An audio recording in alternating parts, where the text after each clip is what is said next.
Hello दोस्तों, भारतीय राज्य व्यवस्था का अध्ययन हम कर रहे थे। भारतीय राज्य व्यवस्था के अंतर्गत हम भारतीय संविधान की बात कर रहे थे। भारतीय संविधान में हमने क्या क्या देख लिया था। भारतीय संविधान में हमने उसकी ऐतिहासिक पृष्ठभूमि से शुरू किया था। ऐतिहासिक पृष्ठभूमि में हम ब्रिटिश शासन देख रहे थे। ब्रिटिश शासन में हमने कंपनी का शासन देख लिया था। कंपनी के शासन में हमने ये सातों के सातों रेगुलेटिंग एक्ट से लेकर के 1853 के चार्टर अधिनियम तक हमने सारा कुछ ये कवर कर लिया था। तो 1773 का रेगुलेटिंग एक्ट पढ़ा हमने, 1781 का बंदोबस्त कानून पढ़ा, 1784 का पिट्स इंडिया एक्ट पढ़ा, 1793, 1813, 1833 और 1853 के चार चार्टर एक्ट हमने देखे। इन डिटेल हम इन सबको डिस्कस कर चुके हैं। ठीक है, अब हम बात करते हैं ताज के शासन की। आज हम ताज के शासन पर पहुंच चुके हैं और ताज के शासन के साथ ही जो हमारी ऐतिहासिक पृष्ठभूमि है वो भी समाप्त हो जाएगी। तो ताज का शासन आज हमें देखना है। ताज के शासन को हम 1858 से शुरू करेंगे, 1858 से, और जब तक आज़ाद नहीं हो जाएंगे 1947 तक ये चलेगा ताज का शासन। ठीक है, ताज के शासन में कुछ परिवर्तन आएंगे और वो परिवर्तन 1857 की क्रांति से संबंधित है। 1857 में जो सिपाही विद्रोह हुआ, क्योंकि 1857 की क्रांति को अगर आप देखें तो इसको सिपाही विद्रोह भी कहा जाता है। ज़्यादा इतिहास की हम चर्चा नहीं करेंगे राज्य व्यवस्था के अंतर्गत, तो सिपाही विद्रोह कहा जाता है। मैं सिपाही विद्रोह नाम इसलिए ले रहा हूँ क्योंकि सिपाही शब्द कहीं ना कहीं ईस्ट इंडिया कंपनी से जुड़ा हुआ है। ईस्ट इंडिया कंपनी के अंतर्गत सिपाही कार्य करते थे। अब इस ईस्ट इंडिया कंपनी के अंतर्गत बहुत बड़ा बदलाव आने जा रहा है, इस वजह से मैं यहाँ पे इसको जिक्र कर रहा हूँ। बदलाव क्या आएगा? ईस्ट इंडिया कंपनी को अब समाप्त कर दिया जाएगा।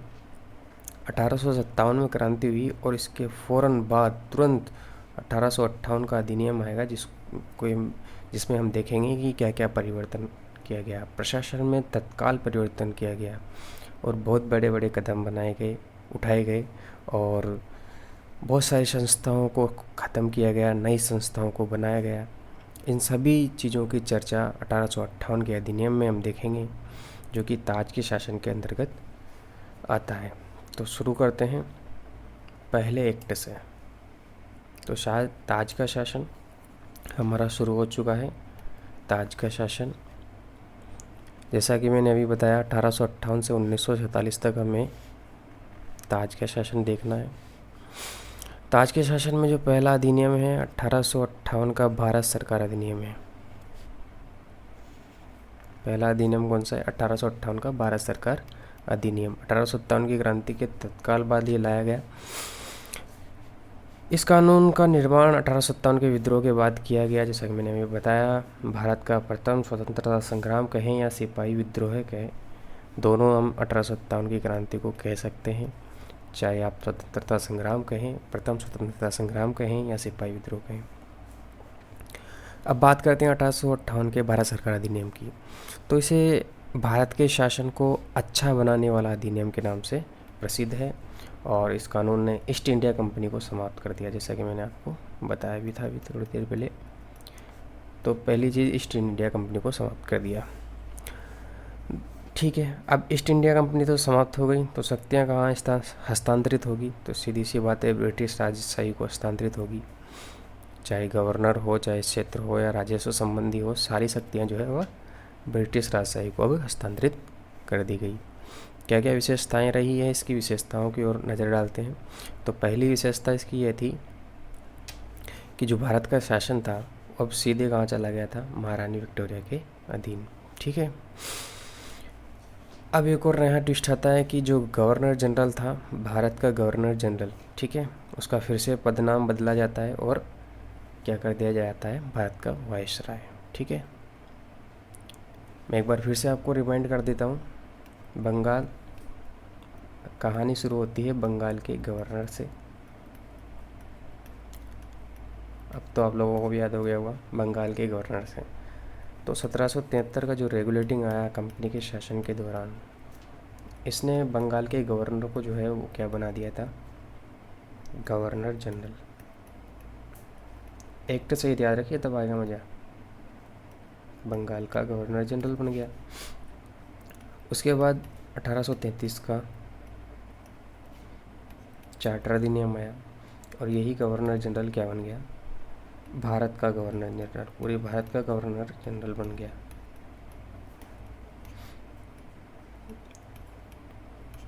पहली बात तो जो गवर्नर जनरल बना था बंगाल का, पहला गवर्नर जनरल, ये कौन था, ये था वॉरेन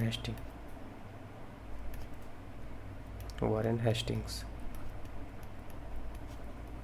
ठीक। भारत का प्रथम गवर्नर जनरल कौन बना था, ये थे William Bentinck.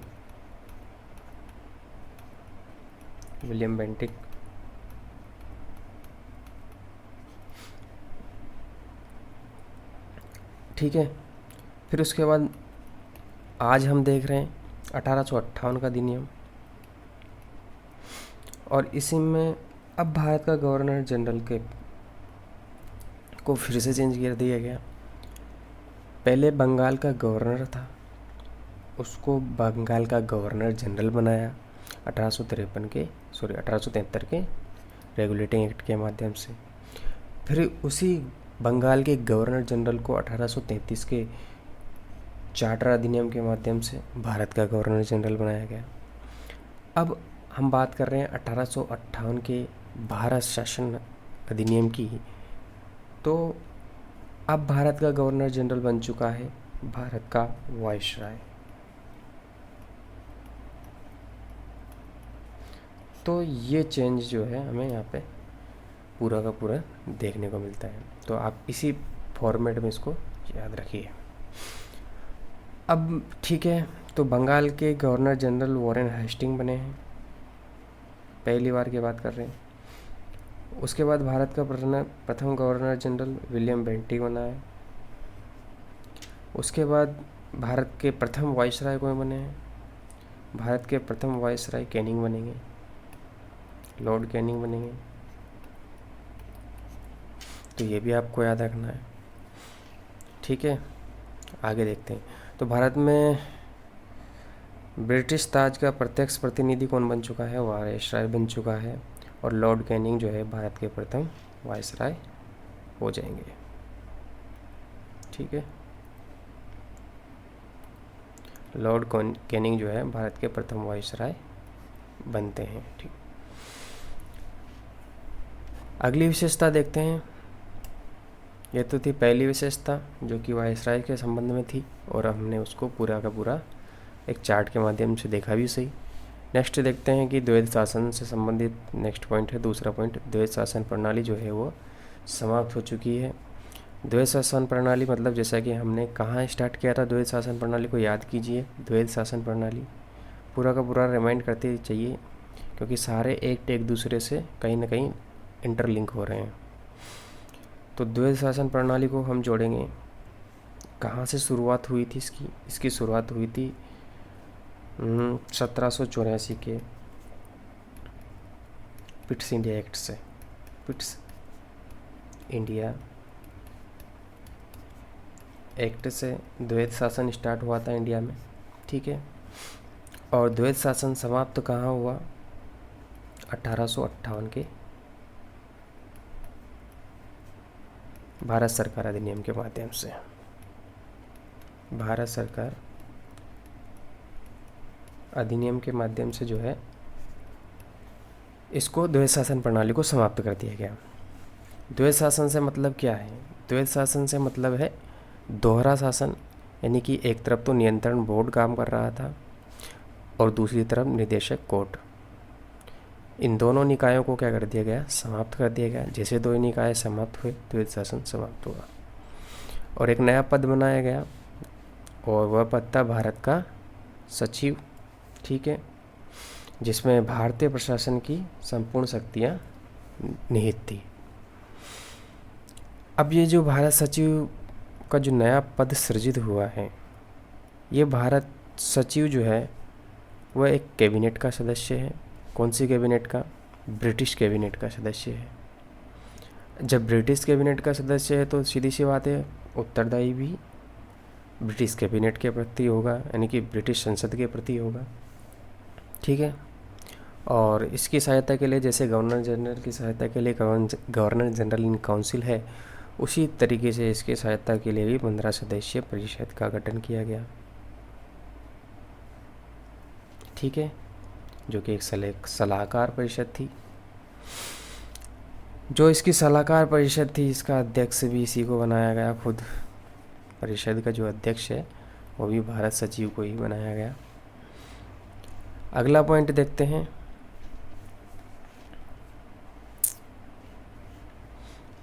I think point number 4 miss हो गया क्या? ये शायद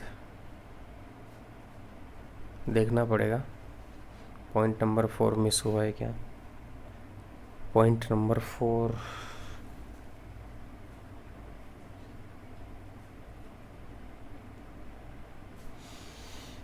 नहीं दोस्तों, पॉइंट नंबर 4 ये वाला पॉइंट नंबर 4 है।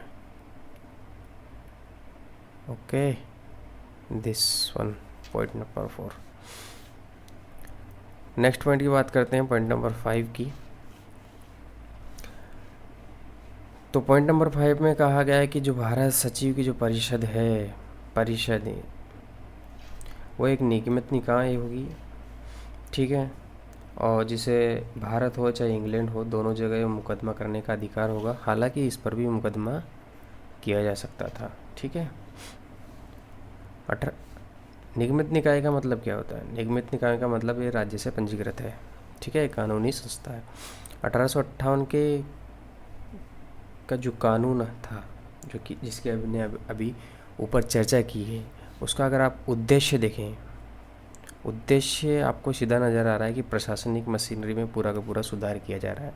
आप देख रहे हैं, एक प्रशासनिक पद बनाया, भारत सचिव का पद बनाया, और द्वैध शासन को समाप्त कर दिया गया। तो एक तरीके से देखा जाए तो प्रशासन में चेंज करने की बात यहाँ पर की जा रही है। भारत सचिव बनाया गया। भारत सचिव भी देखिए, उसमें कौन सी शक्तियाँ हैं, प्रशासनिक शक्तियाँ हैं, और कौन सी संपूर्ण नियंत्रण है उसके अंदर। प्रशासन में एक बहुत बड़ा चेंज यहाँ पर देखने को मिल रहा है।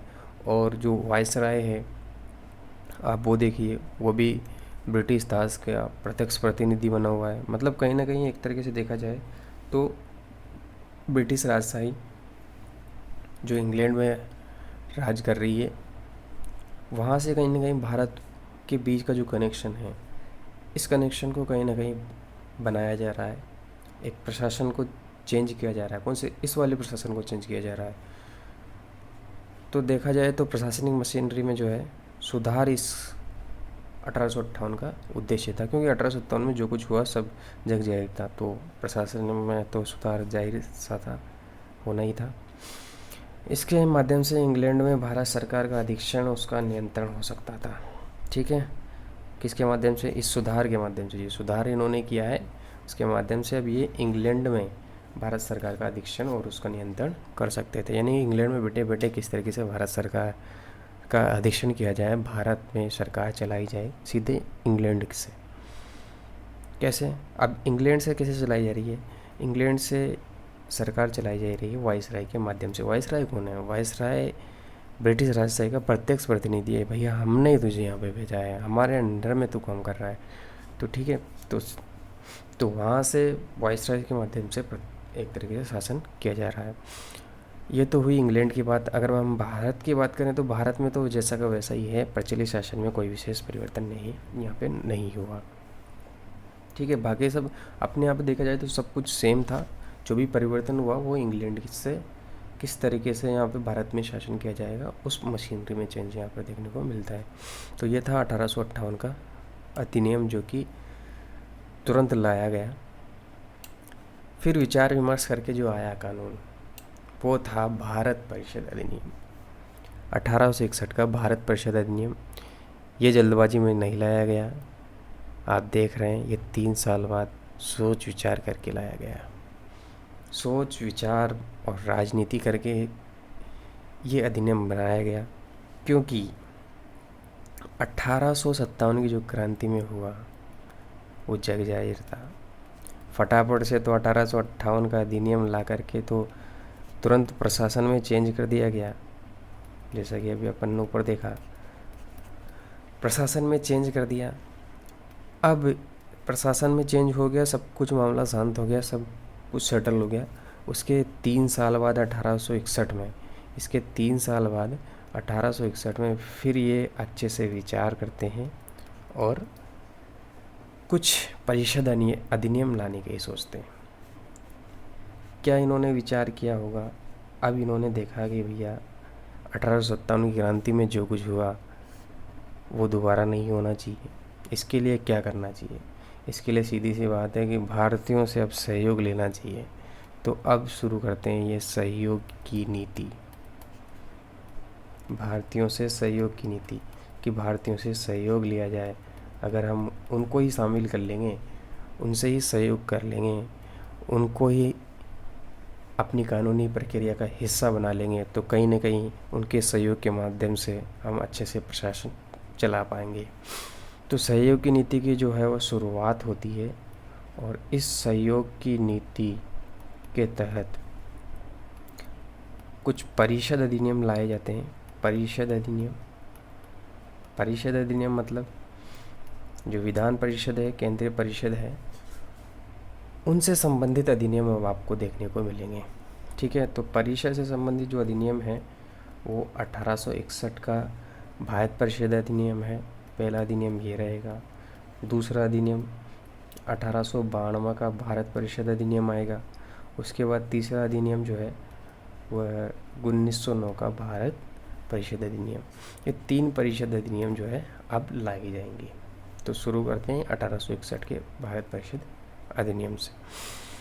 तो जैसा कि मैंने कहा कि 1857 की महान क्रांति के बाद सरकार ने महसूस किया कि भारत में शासन चलाने के लिए भारतीयों का सहयोग लेना अब आवश्यक हो चुका है। जैसा कि मैंने कहा, ये सहयोग लेना ही एक तरीके से सहयोग की नीति का दर्शाता है। सहयोग की नीति के तहत ब्रिटिश संसद ने, मैंने कहा, 1861, 1892 और 1909 में 3 अधिनियम पारित भी किए गए। तो देखते हैं 1861 का भारत परिषद अधिनियम, जो कि संवैधानिक और राजनीतिक इतिहास में महत्वपूर्ण अधिनियम था। क्या क्या विशेषताएं हैं इसकी, विशेषताएं देखें एक एक करके। तो पहली विशेषता थी कि जो कानून बनाने की प्रक्रिया है उसमें भारतीय प्रतिनिधियों को शामिल करना शुरू हो चुका था।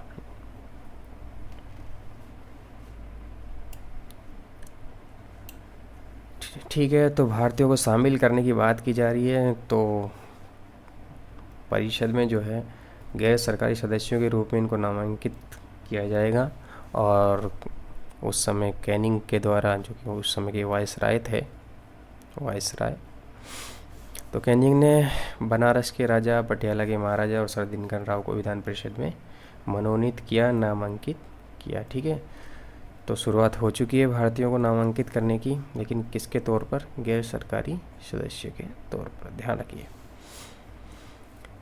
दूसरा प्रावधान क्या था कि अधिनियम ने जो मद्रास बम्बई प्रेसिडेंसिया, प्रेमिया नहीं है, प्रेसिडेंसिया है, यहाँ पे गलत हो चुका है। प्रेसिडेंसिया जो है, प्रेसिडेंसियों को विधा शक्तियाँ नहीं, विधायी शक्तियाँ हैं, यहाँ पे कुछ मिस हो चुका है।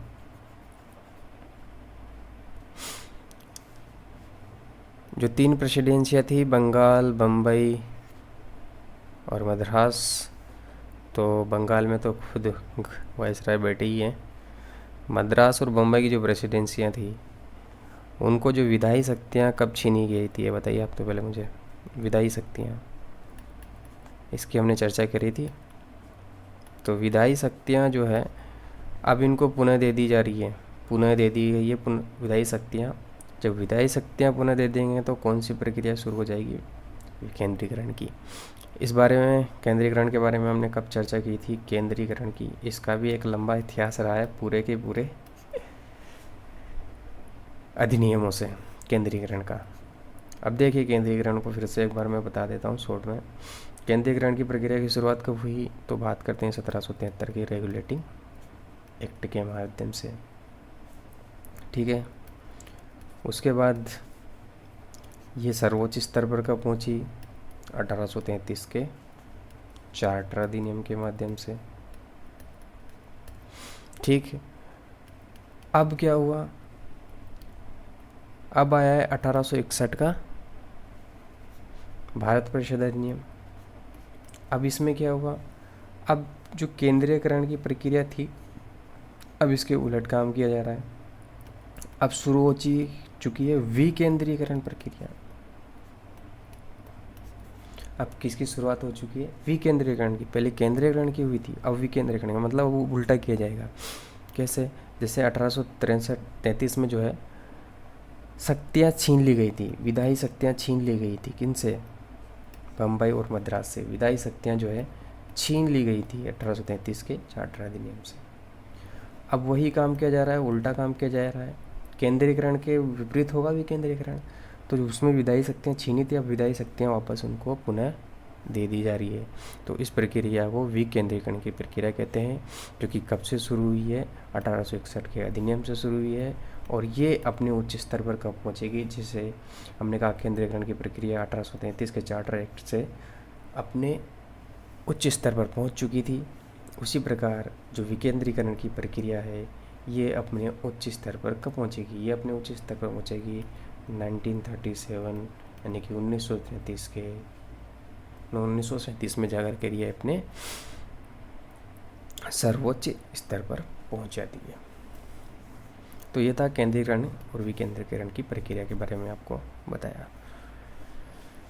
तो जैसा कि यहाँ पे कहा गया है, इस अधिनियम ने रेगुलेटिंग एक्ट 1773 द्वारा केंद्रीकरण की प्रवृत्ति को उलट दिया, यानी कि विकेंद्रीकरण को शुरू कर दिया। 1833 के चार्टर के अधिनियम में अपने चरम पर पहुंच चुकी थी, यानी कि अपने उच्च स्तर पर पहुंच चुकी थी। कौन सी प्रक्रिया, केंद्रीकरण की। ठीक है। विधायी विकास की इस नीति के कारण 1937 तक प्रांतों को संपूर्ण आंतरिक स्वायत्तता हासिल हो चुकी थी, यानी कि अपने उच्च स्तर पर ये पहुँच चुके थे। मतलब विकेंद्रीकरण बहुत हद तक सफल हो चुका था, बहुत स्वायत्तता प्रांतों के पास आ गई थी। मतलब स्वायत्तता आने का मतलब ये है, ये यहाँ पे कुछ स्वायत्तता लिखा हुआ है, नहीं, स्वायत्तता है यहाँ पे, स्वायत्तता, आंतरिक स्वायत्तता। तो आंतरिक स्वायत्तता का मतलब ये है, उनको काफ़ी अधिकार मिल चुके थे। जो केंद्रीकरण में जिस तरीके से उनसे अधिकार छीना जा रहा था, विकेंद्रीकरण में उनको वैसे अधिकार मिलते जा रहे थे। तो बहुत कुछ अधिकार उनको मिल चुके थे, जिससे कि वो स्वयं कार्य कर सकें। तो वह 1937 में प्रांतों को काफ़ी अधिकार मिल चुके थे, स्वायत्तता हासिल हो चुकी थी। नेक्स्ट पॉइंट की बात करें तो तीसरे में बंगाल, उत्तर पश्चिम सीमांत प्रांत और पंजाब, इन तीनों में विधान परिषदों का गठन किया गया। 1862 में जो है बंगाल में किया गया, 66 में उत्तर पश्चिम सीमांत प्रांत में, और 1897 में जो है पंजाब में विधान परिषदों का गठन किया गया। और वायसराय को कार्य संचालन के लिए, परिषद में जो भी कार्य करना है उसके संचालन के लिए नियम और आदेश बनाने की कुछ और शक्तियाँ प्रदान की गई। अब एक और महत्वपूर्ण पॉइंट आता है, पॉइंट नंबर 4। चौथा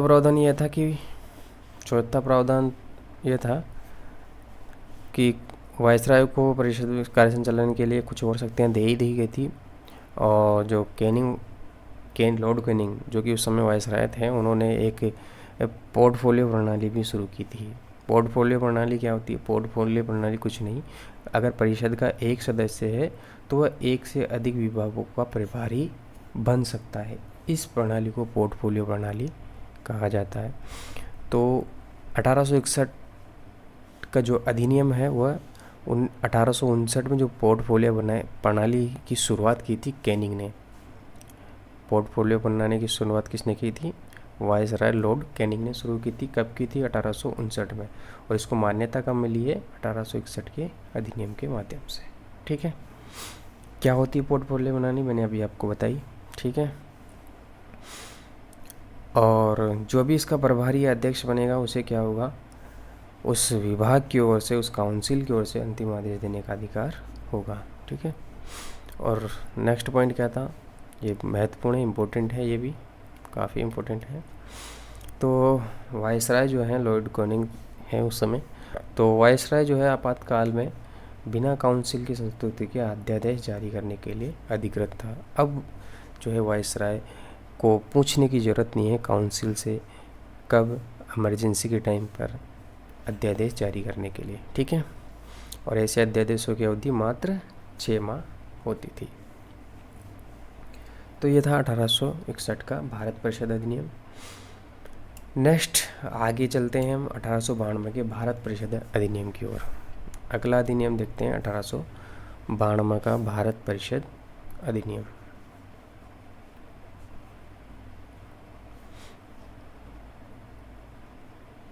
का भारत परिषद अधिनियम।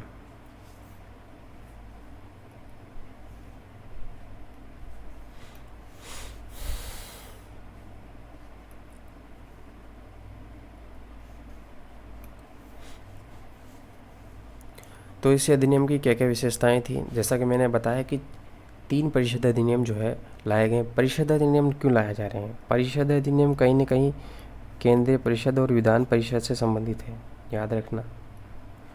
तो इन परिषदों में सुधार किया जा रहा है, विस्तार किया जा रहा है।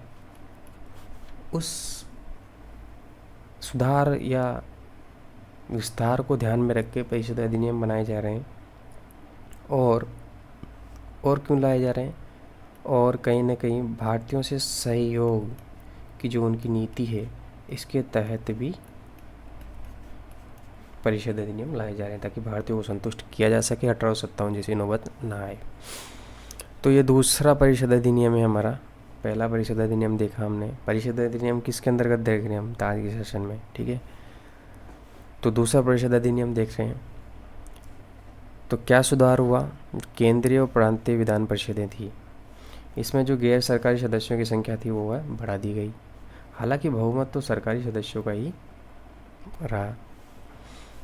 और कार्यों में भी वृद्धि कर दी गई, जैसे बजट पर बहस कर सकते हैं, कार्यपालिका के प्रश्नों का उत्तर देने के लिए भी इन परिषदों को अधिकृत किया। तीसरा पॉइंट क्या था? विधान परिषद हो या बंगाल चैम्बर ऑफ कॉमर्स, याद रखना, विधान परिषद और Bengal chamber of commerce. Bengal की बात करिए, चैम्बर ऑफ कॉमर्स और भी थी, यहाँ पर सिर्फ बंगाल वाली की बात हो रही है। तो इन दोनों में जो गैर सरकारी सदस्यों का नामांकन है वो वाइसराय करेंगे, जबकि जो दूसरी बंगाल के अलावा चैम्बर ऑफ कॉमर्स हैं उनमें जो है नियुक्ति कौन करेगा? गवर्नर करेगा, गवर्नर, ठीक है। तो इस बात को भी ध्यान रखना कि केंद्रीय विधान परिषद हो, केंद्रीय विधान की परिषद की बात की जा रही है, ठीक है, और बंगाल चैम्बर्स ऑफ कॉमर्स, इनमें जो गैर सरकारी सदस्यों का नामांकन है वो कौन करेगा? वाइसराय करेगा। और जबकि प्रांतीय विधान परिषद है, प्रांतीय विधान परिषद है, इसमें गवर्नर करेगा। लेकिन गवर्नर कैसे करेगा?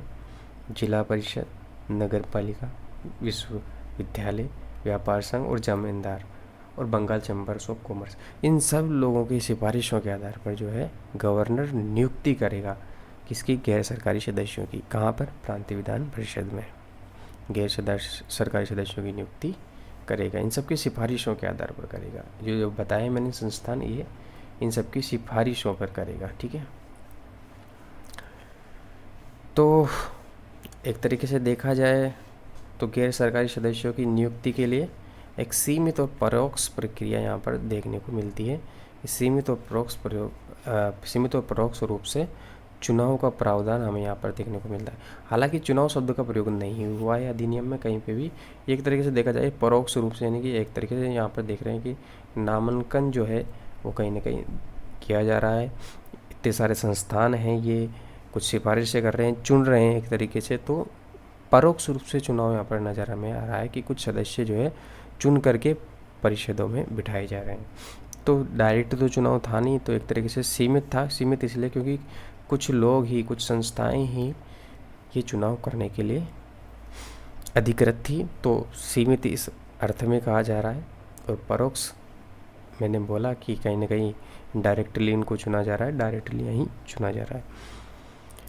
तो चुनाव शब्द का तो हालांकि अधिनियम में प्रयोग नहीं था, तो आप इसे क्या कह सकते हैं? इसे आप कह सकते हैं कि निश्चित निकायों की सिफारिश पर की जाने वाली नामांकन की एक प्रक्रिया कह सकते हैं आप इसे, नामांकन की प्रक्रिया।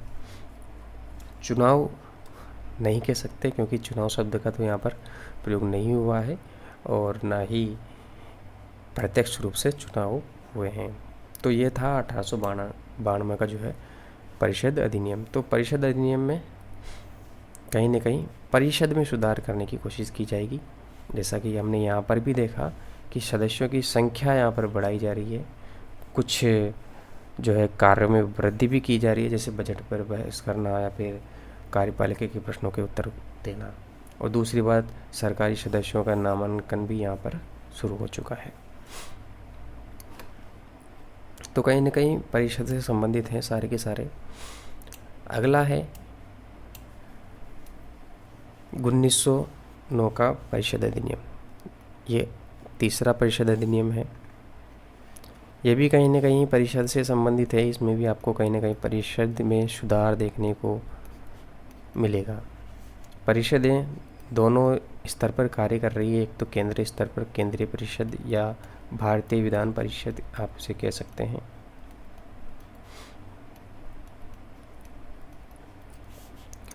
और राज्य स्तर पर प्रांतीय परिषदें काम कर रही है। प्रांतीय विधान परिषदें जो है यहाँ पर कार्यरत हैं।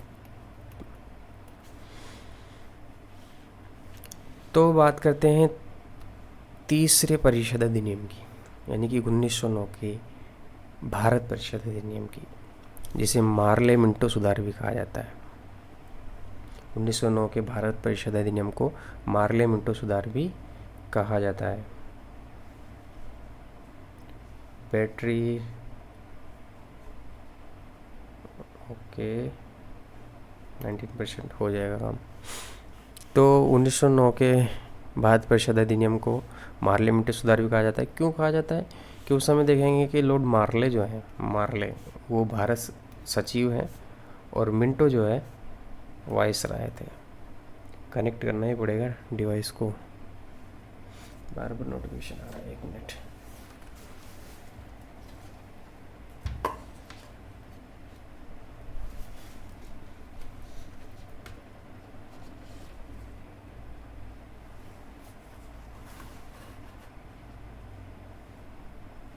एक सेकंड में प्लग ऑन कर देता हूँ।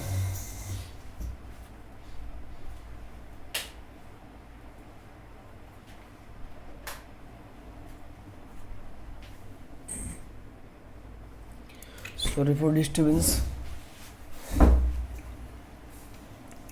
अचानक से बैटरी डाउन हो गई थी थोड़ी। तो मार्ले जो है उस समय भारत सचिव थे और मिंटो जो है उस समय वाइसराय थे। इस वजह से इसे मार्ले मिंटो सुधार भी कहा जाता है। इतिहास में हम नहीं जाएंगे, इसकी विशेषताओं को देखते हैं। विशेषता क्या रही है? विशेषता वही कि विधान परिषद है। विधान परिषदें दोनों स्तर पर, केंद्रीय हो या प्रांतीय हो, आकार में वृद्धि की गई। आकार में वृद्धि से क्या तात्पर्य है? भवन के आकार की बात नहीं हो रही है, उनमें सदस्यों की संख्या की बात की जा रही है, वो बढ़ जाएगी। जैसे 16 से 60 हो गई, ठीक है। हालांकि प्रांतीय विधान परिषदों में संख्या एक समान नहीं रही है। ये तो बात हुई केंद्रीय विधान परिषद की। केंद्रीय विधान परिषद तो एक ही है, फिक्स है पूरे देश की, तो उसमें तो 16 से 60 होगी, समझ में आता है। लेकिन सभी प्रांतों में तो अलग अलग है, क्योंकि बहुत सारे प्रांत हैं तो सबकी अलग अलग परिषद है। तो कहीं कुछ और कहीं कुछ और संख्या ये थी, तो सेम नहीं थी, ये बात यहाँ पे बोली जा रही है। दूसरा, पहला तो क्या था? आकार बढ़ चुका है विधान परिषद का, संख्या बढ़ चुकी है। दूसरा, जो केंद्रीय परिषद है उसमें बहुमत की बात करें, बहुमत, तो बहुमत सरकारी सदस्यों का रहेगा केंद्रीय परिषद में। हालांकि प्रांतीय परिषद में आप गैर सरकारी सदस्यों के बहुमत की अनुमति यहाँ पर मिल चुकी थी। याद रखिए, केंद्रीय परिषद में तो सरकारी बहुमत रहेगा। बहुमत किसका रहेगा? सरकारी सदस्यों का ही रहेगा। लेकिन प्रांतीय परिषद में आप गैर सरकारी सदस्यों का बहुमत भी बना करके रख सकते हैं। तीसरा पॉइंट है, विधान परिषदों के कार्यों का दायरा बढ़ा है। दोनों स्तरों की बात की जा रही है, कौन कौन से? केंद्रीय और प्रांतीय। तो कार्यों का कहीं ना कहीं दायरा बढ़ा है। क्या क्या बढ़ा है? कि आप अनुपूरक प्रश्न पूछ सकते हैं, बजट पर संकल्प भी रख सकते हैं। पिछले वाले में भी हमने कार्यों का दायरा बढ़ाया था, जैसे बजट पर बहस कर सकते हैं और कार्यपालिका के प्रश्नों का उत्तर देने के लिए भी हमने उसको अधिकृत किया था। और अब जो है अनुपूरक प्रश्न पूछना और बजट पर संकल्प लाना, इस तरह के जो है कार्यों को और बढ़ा दिया गया है, जो कि कहीं ना कहीं परिषद में सुधार से संबंधित हैं। चौथा पॉइंट है कि इसके अंतर्गत पहली बार क्या हुआ, जो भारतीय सदस्य थे उनको वायसराय और गवर्नर इसकी परिषद के साथ एसोसिएशन बनाने का प्रावधान किया गया, और सत्येंद्र प्रसन्न सिन्हा जो है वायसराय की कार्यपालिका के जो वायसराय की कार्यपालिका परिषद थी उसके प्रथम भारतीय सदस्य बने हैं।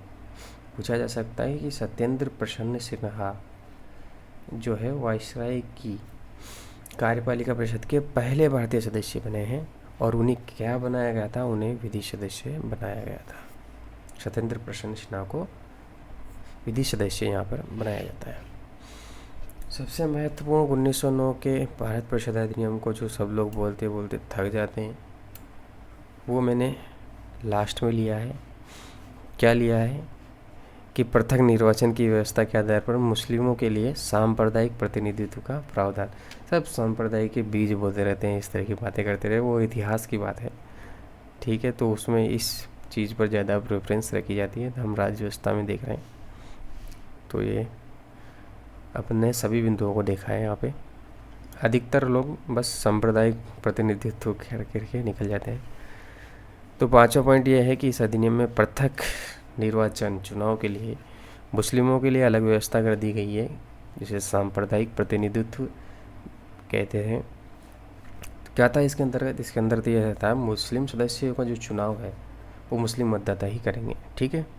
तो ये था कि मुस्लिम सदस्य है तो मतदाता भी मुस्लिम ही होंगे। तो ये था अलग से व्यवस्था, मुस्लिम बंदा खड़ा हुआ, मुस्लिम ही चुनाव, उसके लिए वोट डालेंगे, इस तरह की व्यवस्था थी। इस प्रकार अधिनियम ने सांप्रदायिकता को वैधानिकता प्रदान की। हालांकि ऐसा काम हो रहा था, लेकिन अब वो जो है लीगल बन गया। इस वजह से लॉर्ड मिंटो को क्या कहा जाता है? सांप्रदायिक निर्वाचन का जनक कहा जाता है। यहाँ से भी प्रश्न पूछा जा सकता है कि सांप्रदायिक निर्वाचन का जनक कौन है? तो लॉर्ड मिंटो। हालांकि ये बहुत नॉर्मल बात हो चुकी है।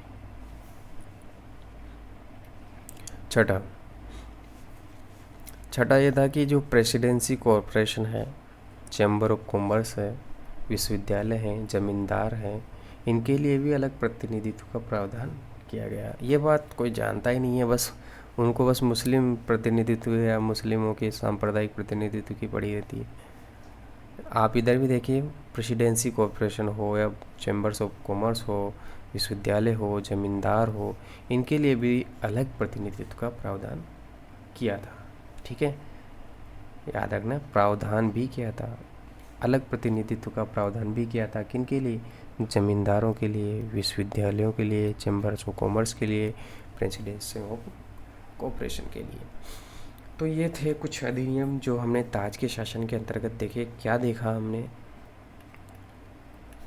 हमने बात की ताज के शासन की। ताज का शासन, हमारा ताज का शासन शुरू हुआ था 1858 के भारत सरकार अधिनियम से। भारत शासन अधिनियम या भारत सरकार अधिनियम।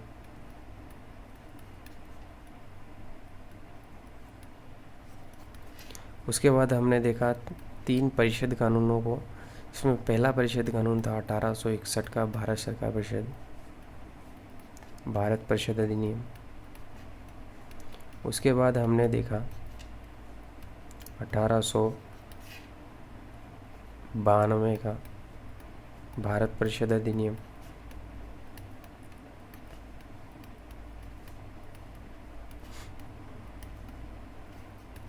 उसके बाद हमने 1909 का मार्लिमेंटो सुधार देखा, या भी आप ये भी कह सकते हैं भारत परिषद अधिनियम या मार्लिमेंटो सुधार, एक ही बात है।